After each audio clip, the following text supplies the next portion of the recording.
What's up everyone, Brian here from Space Coast Dragon Fruit. Today I'm going to show you how to build a dragon fruit trellis out of a 4-inch PVC pipe using 3/4-inch PVC pipes for the crown and the support beams on the bottom.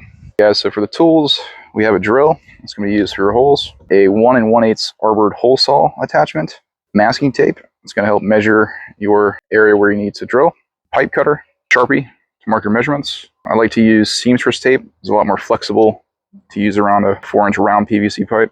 We have pre-cut 3/4-inch pipes here, 6-inch, 3 support beams. These are all measured according to your width of your pot. We have 4 3/4-inch tees, 4 3/4-inch elbows, 1 3/4-inch cross, 1 4-inch cap, a foot PVC pipe. Lastly, we have our 25-gallon pot. Guys, we're going to get started on the top here. First thing I did was wrap masking tape around the top. That gives you a nice, flush, even level surface to do your measurements. We're going to drill 4 holes here for the crown. 0.6 inches are going to make a mark. Again, using the Seamstress tape makes life a lot easier when you're doing your measurements because it's easier to wrap around the base. As you can see, I have 4 every 3.6 inches I measured where I'm going to make my holes. Guys, that's the fun part. We're going to go ahead and start drilling with our attachment. We're going to start with the base support beams. We're going to use that pilot to go in where our hole is marked, and we're going to start to slowly drill. Let the drill bit do the work. Hole number 2 is going to be right here. That's hole number 2.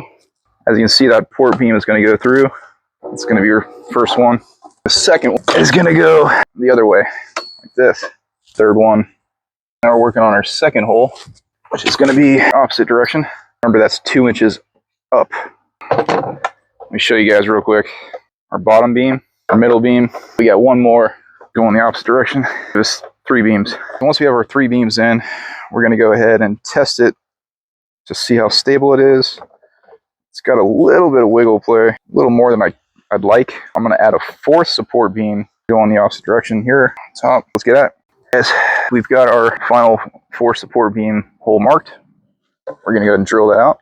Okay, our bottom, our middle, our third, final top piece. There you go. We're going to test it out in the trellis.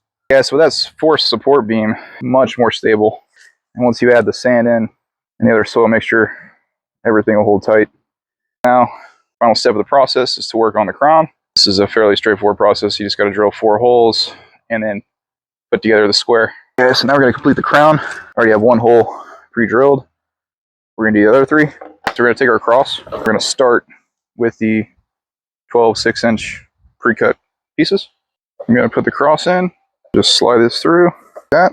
Take the other one and complete that cross section like this. I'm going to tap it together and complete the other side together with a mallet.